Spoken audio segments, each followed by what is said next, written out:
All right, let's do this. Hello, everyone, and thank you for watching the Always Direct podcast. I am your host, John Rayon, and my guest today is Don Fitzgerald. He's a professional in the hospitality industry and is the president of a company called the Restaurant Project Development Team. He's got so much experience in the restaurant space, and he helps restaurants go from zero to hero and everything in between. Don, welcome to the show, and thanks for talking shop with me. Thank you. Thank you. So, Don, tell me what you've been working on lately. What's going on in the world of Don? Well, the world of Don is like the world of everybody else, especially in the hospitality industry, which has been so impacted by COVID. So over the course of the last 15 months or so, we have been helping our clients both here and in New York, either shut down, reopen partially, shut down again, reopen again, outside, inside. And we provide them with all of the protocols that their controlling jurisdiction requires of them. So initially, when this whole thing started, everybody was so confused about who do we listen to? CDC, FDA, local health departments, state health departments, et cetera. And so we took all the information, we distilled it down, and we determined to whom they should be listening. But even that requires a great deal of time and patience and reading and researching as the protocols change so frequently. So we said, listen, just come to us. It's our pleasure to help you through this. And needless to say, we rarely, if ever, charge them for this service because they had no money. They were suffering. And we work mainly with independent restaurants and restaurants that have maybe 2, 3, 4, 5, 6 units. Some of them very often are different brands, different and occupy different spaces in the industry. But we felt that was really our payback to them, sort of, for the years that they have chosen to work with us. So that's what we've been up to. Now it seems that we do really see the light at the end of the tunnel in New York and Los Angeles in particular, where our focus is. And we are helping them now get their managers trained in all manner of food safety certification programs as required, alcohol, responsible beverage service programs, and so forth. And do a pre-health department inspection, because as restaurants reopen, whether or not they've been fully closed or partially closed, we know that the health department will be around quickly. And what the health departments are looking for today, in addition to basic food safety, are whether or not they're following the COVID precautions. And again, since they change all the time, they've been changing weekly here in Los Angeles County for the last 4 or 6 weeks. So that's sort of been our goal this year, and we see their business coming back. We see our business coming back as a result of it, but we still spend a lot of time kind of hand-holding, because they're all nervous. Yeah. I mean, they're not only looking for some consulting, but they're also looking for some, therapy because they need somebody to talk to. You're absolutely right. It's sometimes it is just therapy. You're going to get through this. Yeah. So what percentage of the restaurants that you've seen, and I'm just talking about in the areas that are closing? I mean, not necessarily your customers, but people in general, restaurants in general. Have you seen a large number, a large percentage, or? Yeah, a fairly large percentage. We lost only one client in New York who just sort of gave up. And maybe will re-enter the industry at some point in time, but he was fortunate. He had another career opportunity that he found to be sustainable. And but none of our clients permanently closed in Los Angeles. Some closed temporarily. Pretty much everybody, even if they were fine dining restaurants, reverted to some level of takeout and delivery to help them sustain. And they got their PPP loans and things like that. So, and now there are various different grants of money available to restaurants, both in New York and in LA. And so they are beginning to get back on their feet financially. And I think that to a large degree, at least here, their landlords were were being kind to them and offering them some relief, whatever that might look like, and so that they could reopen at some point in time. I think a smart landlord doesn't want an empty space, but there are numbers. I drive around from downtown here in Los Angeles to Santa Monica. There are I see a number of restaurants that have gone out permanently. Again, fortunately, not our clients, but it is unfortunate. And I don't know whether they were marginal to begin with, that they were perhaps existing on fumes before the pandemic. Certainly, those folks could not sustain and got out. Well, that's a lot of. The restaurant industry is notorious for having the margins are pretty slim, and you need a lot of volume, and Sure. you can make it, and you can carve out a good living, decent living, but there's not much savings, and it's pretty known, right? So it's something like this. This is huge. Yeah, and it's and I don't know. There are not too many restaurants that can exist and pay not only their staff and their managers and have some return to the ownership, that can do it with just one unit. Yeah. You need volume. You need 2, 3, 4, 5, and they need to be of fairly decent size, and the volumes have to be fairly healthy to get everybody their share of the pie. Yeah. So Don, I see. I was reviewing your website, and I wanted to see. So, where did you get your experience from? Because you do a lot in here. Concept development, people growth, marketing, human resources. Where did you learn all this? Well, I started my career in New York. I am a New Yorker, and I started my career after college at the Playboy Club in New York City. And I was hired as their food and beverage controller, which was something of a— What year is this? None of your business. Oh man, that must have been a hell of a job. Just the fact that maybe part of your audience doesn't even know what the Playboy clubs were. We had about 25 of them around the country and in London, and they were all attended to by the bunnies. And our club in New York had 7 floors, actually 5 floors of dining, drinking and dining. And so ultimately, I was okay with the food and beverage job, but my DNA does not really create the ability to be an accountant, though that was sort of my job. And so I ultimately began answering the phone in the catering special events office because the fellow who was in charge of it was never there. So I would start answering the phones and taking messages and telling them that these people want to book parties, you got to call them back, And I will tell you, I was 21 years old at the time. So ultimately, they decided I should be in the catering department because I seemed to A, like it, and B, I seemed to be something I seemed to be able to handle. So I did that, and I became the assistant catering director. And I don't know in today's dollars what that would have meant a year in terms of revenue, but easily probably $10 million, something like that.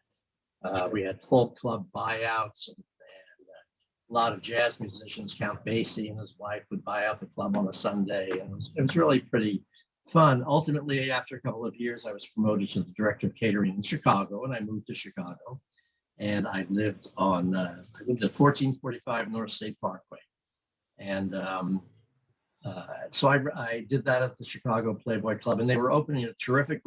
Some folks were opening a terrific restaurant next door to the club. And after about a year in Chicago, I decided I had to go back to New York where it was warmer, and so I sort of gave notice at Playboy, and I said, "Listen, if there's anything in New York at the club that I could do, I'd be happy to transfer back. I'll even pay for myself to go back." But ultimately, I met the owners of this really beautiful restaurant that was being built next door to the club on Walton Street. And they invited me to the opening party, and I went, and I fell in love with the restaurant. Long story short, within weeks, they offered me a job, a restaurant manager's job there, and I took it. And I said, I want to go back to New York. I will work with you if you're going to open in New York. They already had 5 or 6 restaurants. And they said, yes, we all live in California. We don't want to go to New York to permanently, but we would love somebody who was a New Yorker to do it. I actually met my wife at that restaurant in Chicago. And we went back to New York together. We opened the restaurant together, and we were there for 14 years. And it was a great company, and it's been going for quite a while. But it was a wonderful company, and I opened many of their restaurants up and down the Eastern Seaboard. And then over the course of time, after the company was sold, my wife and I both left. We had a baby at that point, and I worked for a variety of different concepts in New York City, including I worked for the Lender family of Lender's Bagels. We had real bakery, full service. What? Were they boiled? Boiled, totally. And the great thing about Lender's Bagels, it's probably still true today, is that if you bought a poppy seed bagel, it was poppy seed dough. It wasn't just poppy seeds on the top. Sesame was everything in the dough. They were, and we did 21 varieties of fresh baked bagels every day. Can you give me a moment? I'm going to close my window because the gardener is cutting the lawn. Sure. Yeah, definitely.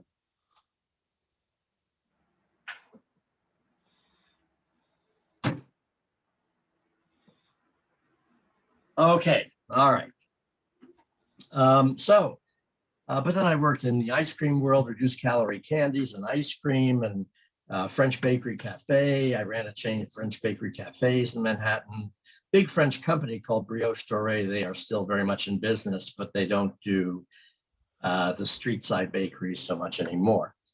So ultimately, Murray Lender, who was one of the two brothers that owned the company, used to have a house in California, and he would come here all the time. And every time he'd come back, he would put menus on my desk from cool restaurants in Los Angeles. And he kept showing me pictures of bringing me California Pizza Kitchen menus. They had 4 or 3 restaurants at the time, the original, and then Beverly Hills, and I think Newport Beach. And he said, I think we should try to knock these folks off. Nobody's doing this kind of really great, fresh, cool California type food here in New Haven, Connecticut, or in New York. So I came out to California. I visited the restaurants. I got a sense of the concept. Ultimately, decided that would be a pretty cool thing. And I went back and I started working on a business plan to knock them off. And I read in Nation's Restaurant News one day that they had just opened in Tyson's Corner, Virginia, and we're looking to expand in the Northeast. So I wrote the 2 owners a letter, and I said, I've just spent 3 months trying to knock you off, and now see you're coming to the Northeast, and I'm here, and I love your concept, and here's my resume, and if you think it's interesting, would love to talk to you. Wow. I got a response in 4 days, and this was, of course, snail mail, Yeah. And I got a response in 4 days. He wanted to meet me in Washington the next day. I flew to Washington, spent the day with one of the 2 owners. At the end of the day, they said, you've got to come to California, meet our partners and our team. And I did that about 2 weeks later. And that day they offered me the job as vice president of operations. No way. So, yeah. So I trained, then I went to go back to Chicago because I wanted to do the training. They had opened in River North. Sure. And that was no longer there. The water tower one, I think, still is there. And I opened that actually as well in January, if I forget that year, 89, 90, January of 90, I think that opened. So I would commute between New York and Chicago. I'd work 10 days on, 4 days off, learned all the processes and went through the kitchen training, the front of the house training, all that kind of stuff. And then I came to LA in January. My wife and son followed in June when school was out. And we have been here ever since. And I was at CPK for about 10 years. And again, by the time I left, I think we had 160 or 70 restaurants nationwide. So wait. And I want to dive deep into this part because it's a lot of what I do is pizza. I'm into pizza, as you know, I'm into pizza. I'm a pizza man. I have a pizza lover, and I love California Pizza Kitchen. I actually go there. There's one in Schaumburg, Illinois over here. not too far. Sure. And I go there. A couple times a year. But what I wanted to ask you was, so when you became VP, they were VP of operations, right? Yeah. They had how many locations at that time? It was probably, well, I came out here in January of 90, and probably it was interesting because by the end of the summer of that year of 1990, we were beginning to do budgeting for the next year. And the owner said to me, you're the one, everybody was, 10 years, 15 years younger than me at that point. And they said, you're the one with the experience. What do we need to be doing as we grow next year and try to open maybe 2 or 3 or 4 more restaurants? So I remember saying to them, well, you need an HR person. And these 2 very smart attorneys said, well, what's that? What does that do? They were attorneys, huh? And yeah. Oh, yeah. And I said, well, HR is the person or the department that looks after all of the staff. And I said, we're a very, staff focused organization. We're a training organization, but we need somebody to really run that and make sure that you are providing the kind of benefits that you can afford and that people really want. So when they came back from vacation, I think they went to Europe for a few weeks. And when they came back, they called us in for a meeting, and they said, we have a couple of announcements to make. And they made the first announcement having to do with the woman who was the head of training, who was brilliant. And they said, you should be a VP. We should have done that a long time ago. So you're going to be a VP, et cetera. And then they looked at me and they said, and Don, you're going to be the VP of Human Resources. Came as a bit of a surprise to me because suddenly I was going to be doing a job that I had never received any training to do or education. Ultimately, they said, listen, you take whatever classes, courses, trainings you need, but we think you would be a great HR person for us. You will watch out over the culture of the company, and whatever you need to be successful, we're there for you. And I said, okay.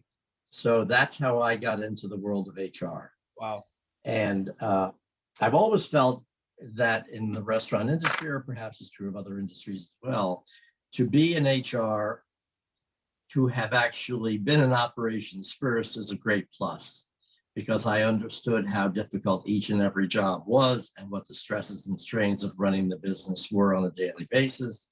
And I could look at what we needed to do with an understanding of what it is they have done or have to do every day.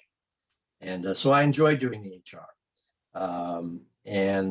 But I also loved operations. And after I left CPK after 10 years, again, when the company was sold, I went to work for Wolfgang Puck as VP of operations for their casual dining restaurants. We had about 88 casual dining restaurants around the country. I hate to I dipped my toe back. Sorry, Don, I want to ask you a question. So how long were you with CPK? Total years? About 10 years. 10 years. And you said you saw it grow up to 170 plus locations. Is that correct? Yeah, I think they've got 300 and something now. And so would it be safe to say that you were a big part of the culture and keeping were you a big part of creating the culture that is California Pizza Kitchen internally? The culture, I would rather say that there was a great culture when I joined that company, as small as it was. People were so passionate about the brand. Everything at California Pizza Kitchen back in the day was scratch cooking. We had one single door freezer that contained scallops, shrimp, and ice cream. We made everything from scratch every day. Yeah. And people were just so passionate about the brand and our service. The woman who was in charge of our training did such a brilliant job in training the front of the house crew and hospitality. It wasn't just efficient service, it was true hospitality. And I looked around at the folks that had already been hired, and I thought, this is the model. I don't have to invent anything here. This is the model. And it works, and people love it. And everybody wanted to work for us. It was never a problem hiring or recruiting. So I just thought, let's define the culture and see what it is. And then let's just keep replicating it over and over and over And again. protecting it, because as you expand, it can become watered down. That's right. That's right. Okay, great. Sorry, So- I wanted to fine tune that because, there's lots to learn from that. Just that little, story. A little concept. Started small. Everybody thinks when they hear California Pizza Kitchen, they think of this gigantic company. But it's That's right. two guys based out of California. They did some things right. They got some investors. They started to expand. They brought in the right team, and now it's a staple in every major city. I don't know where they are exactly, but I know they're everywhere that I've ever been. All the places I go, they're there.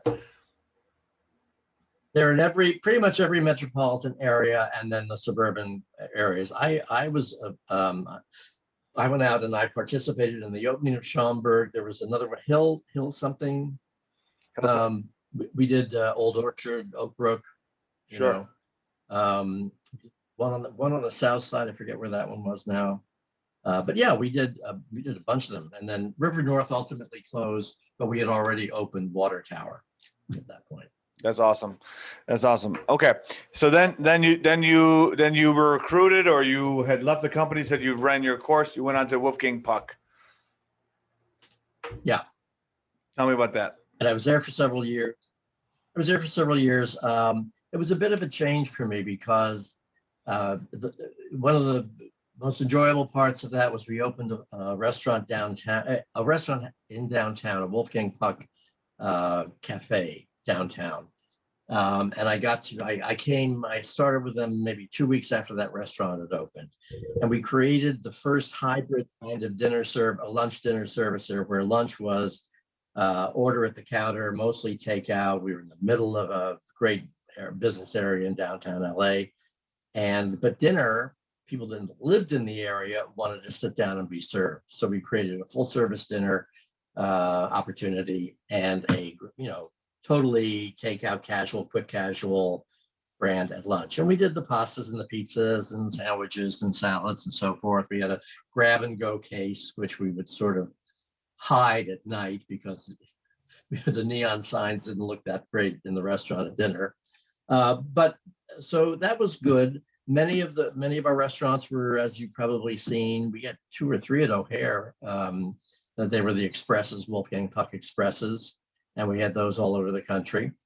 And then we had we flipped a couple of the Expresses into the cafes to make them more full service at dinner or lunch or whichever meal period seemed appropriate.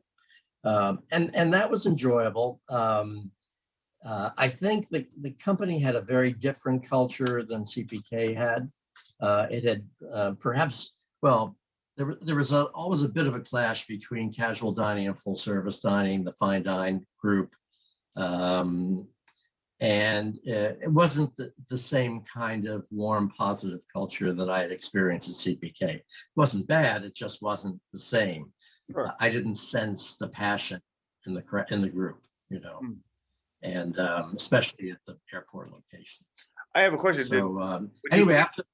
So when you came to Wolfgang Puck, was it the original owners still, or was it sold off to a hedge fund? Oh yeah.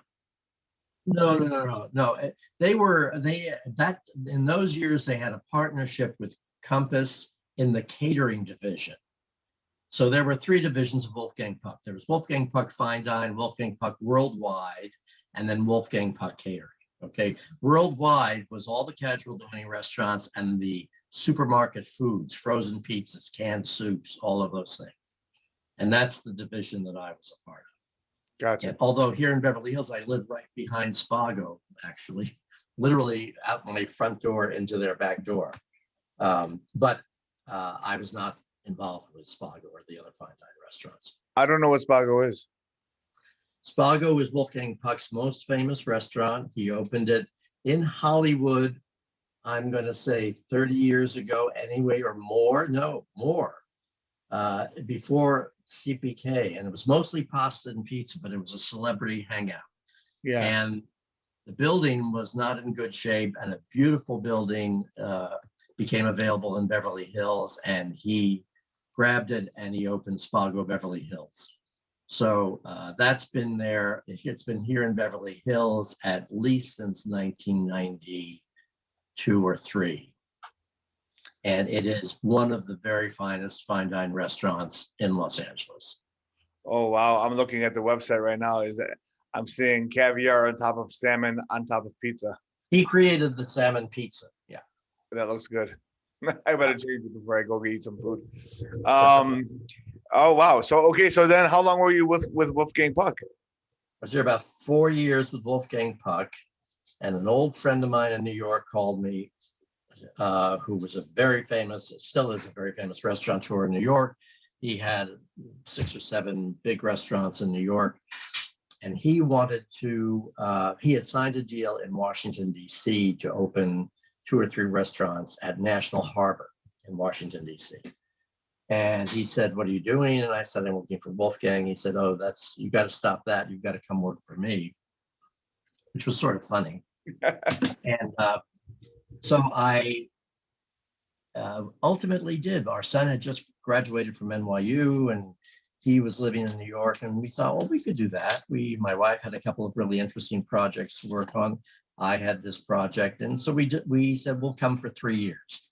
I had a friend with an apartment in Tribeca for us, and we just sort of closed up our house, took some clothes, and went to New York.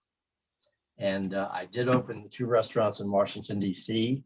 for him. And then when I wasn't doing that, I sort of saw this 40-year-old company that needed some help. It was entrepreneurial, to say the least. Not a lot of systems in place. And he's very much in control of everything. And he's been around a long time. His first restaurant opened in 1973 or 74 across from Lincoln Center. It's still there today.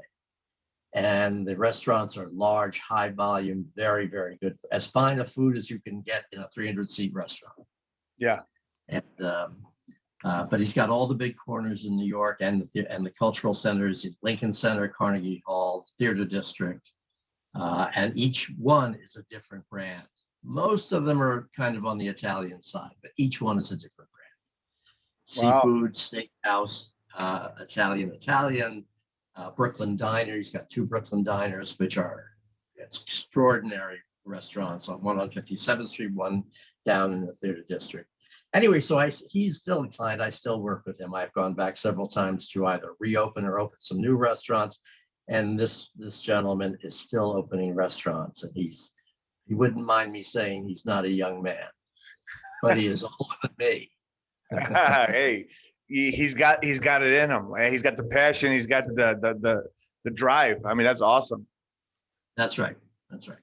So I still work with him, and I enjoy it. I learn something every time he and I sit down and talk. So how I mean, so I don't really, you don't want to talk about details, I'm assuming, but this gentleman, he didn't have systems. I mean, not a lot of systems, and he was running these huge businesses. There were some were old, some were only followed in 1 or 2 of the restaurants. There was no,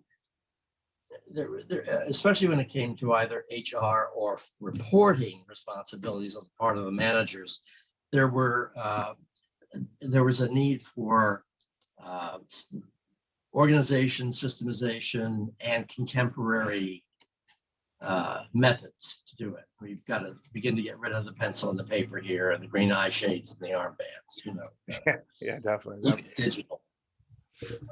So what do you think is going to be changing in the future now with all your experience and all the years you've been working? You're 57 years old now, and I just messing with you. And so what do you think is going to be happening? Where do you see the trends of fast casual going and fine dining? Do you see us going more digital, more delivery? Obviously, right now we're going through a huge delivery fad. I wonder if it's going to stick around with these third parties. I don't know. Seems like it's not going away.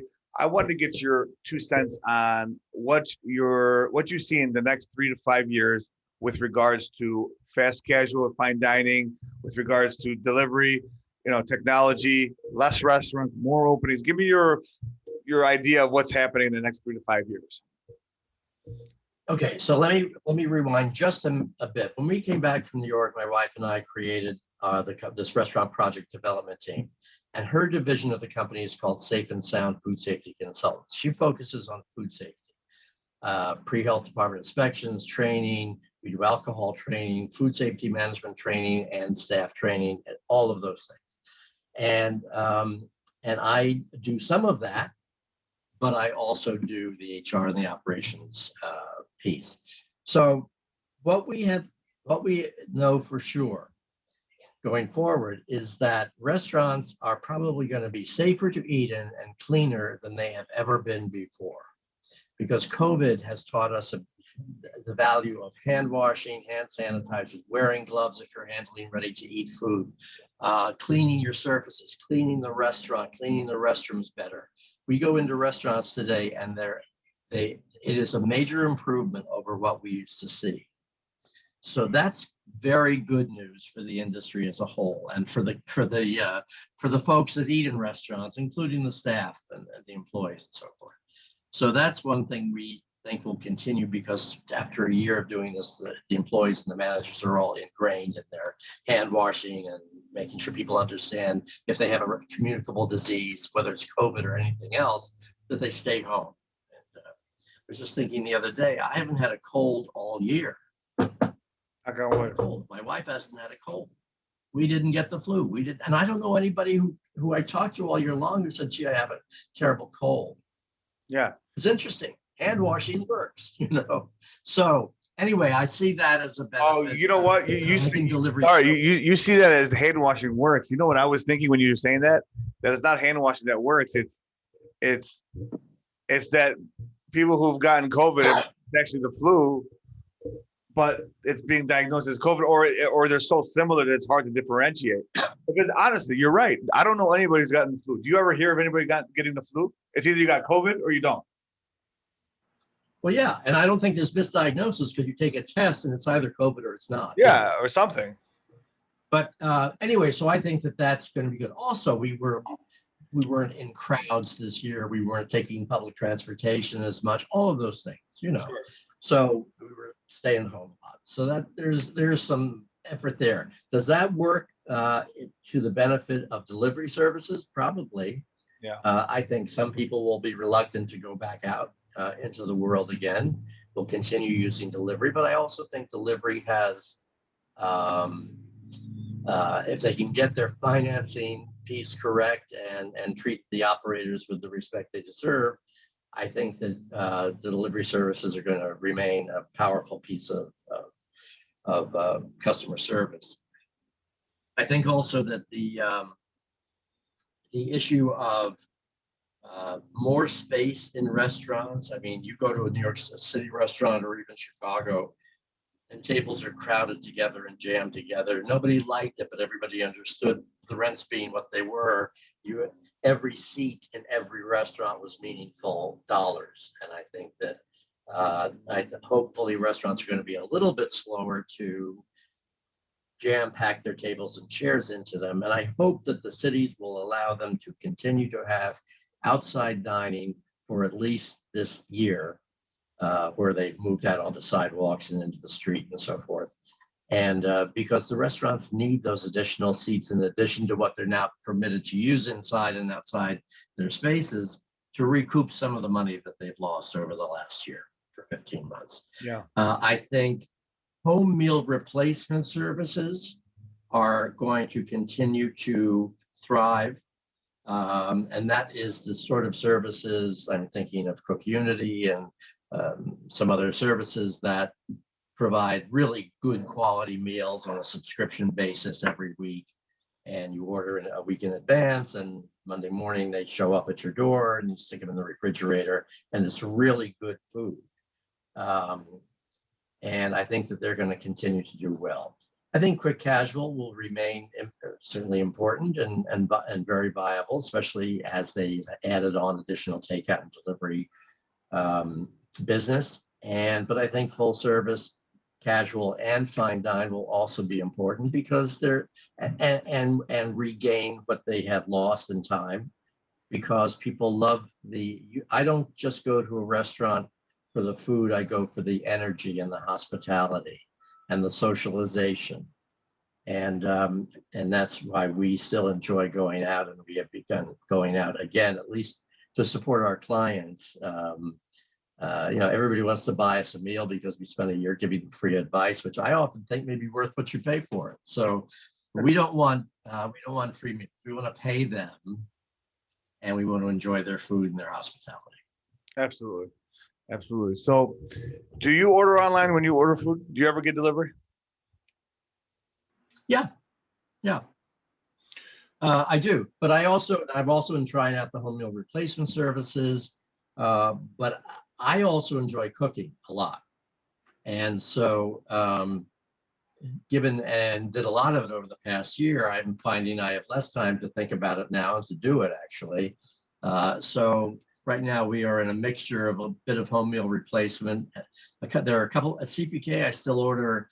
About the only thing left from the original menu is the Italian chopped salad. I still order my Italian chopped salads from them, and some pastas occasionally, because I like their pastas better than their pizzas actually at CPK.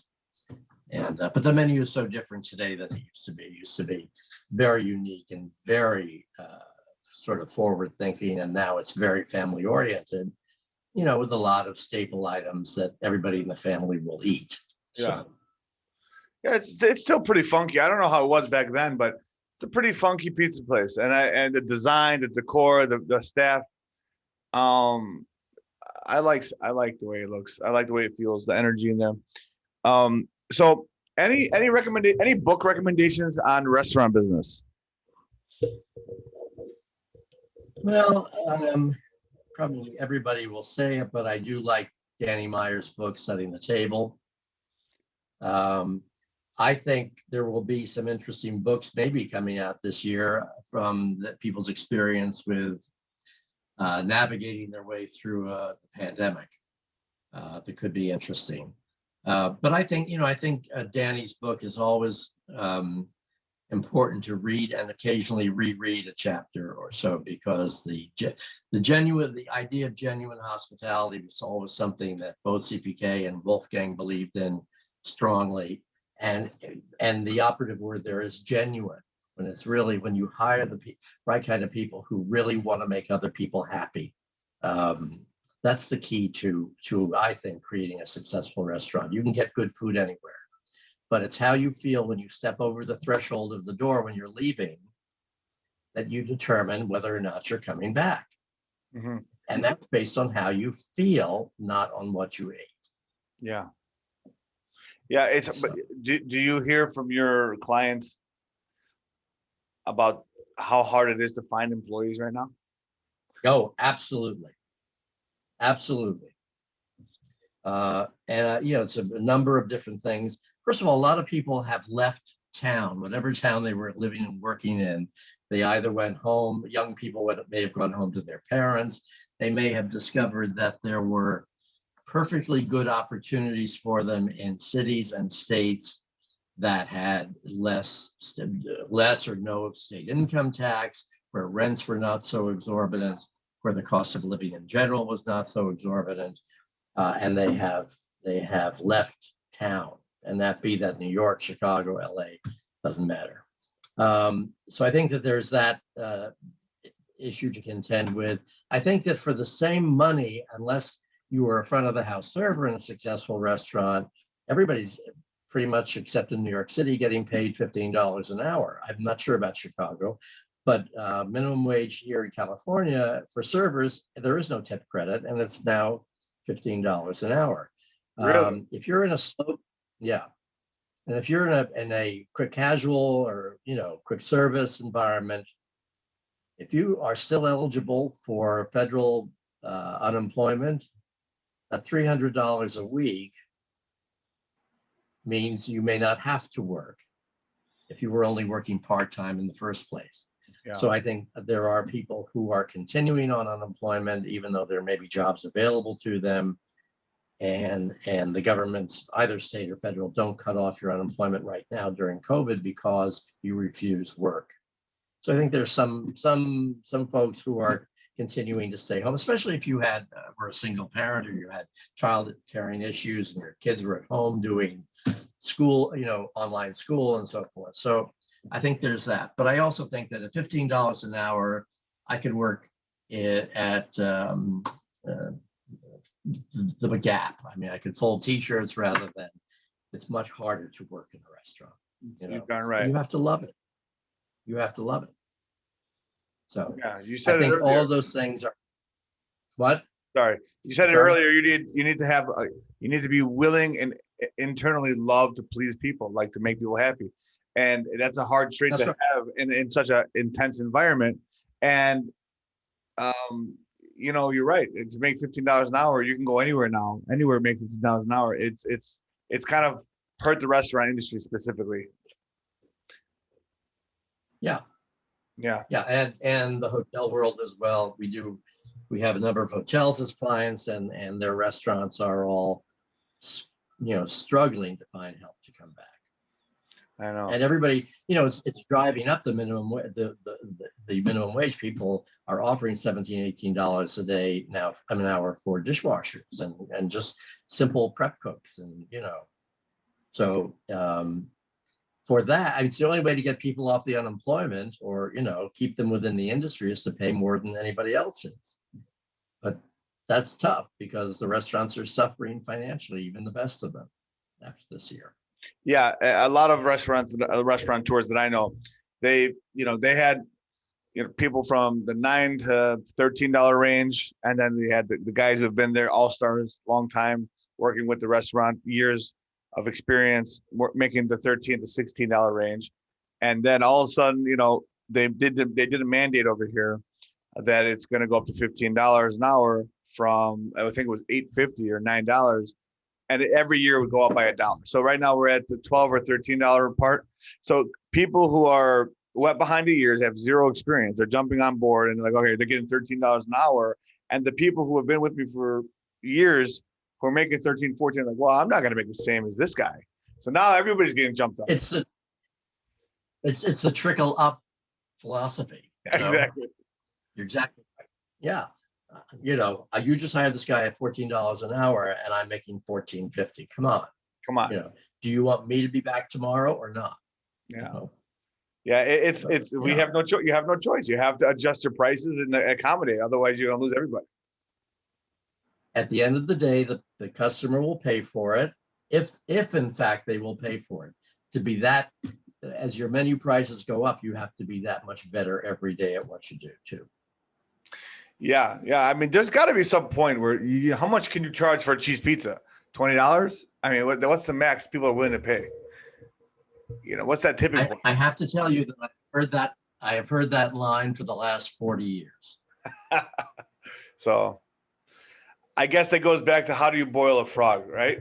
You don't just throw them in there. Yeah. Incremental change, and they won't notice it. And then one day you're like, holy crap, I'm getting $36, paying $36 for a measly cheese pizza. I don't understand this. How is that possible? It costs you $3.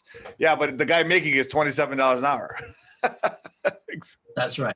You're exactly right. And I remember conversations at CPK about our not wanting to go over $9.95 for a pizza. So, and there are tricks in the industry. You say, you charge 20 cents more for a soda, Yeah. In certain types of restaurants, charge 20 cents, charge another quarter. We used to say, throw a quarter on it, for a cup of coffee, because we would sell X number of coffees a day. And that would, people weren't thinking about what a cup of coffee costs or a Coke. They were just thinking about what their pizza costs. So leave those prices alone and try to build up the incremental monies through other areas that won't be quite so obvious. But ultimately, you get to a point where you can't do it anymore. You gotta change the price of the pizza. So, that's simple. Yeah, definitely.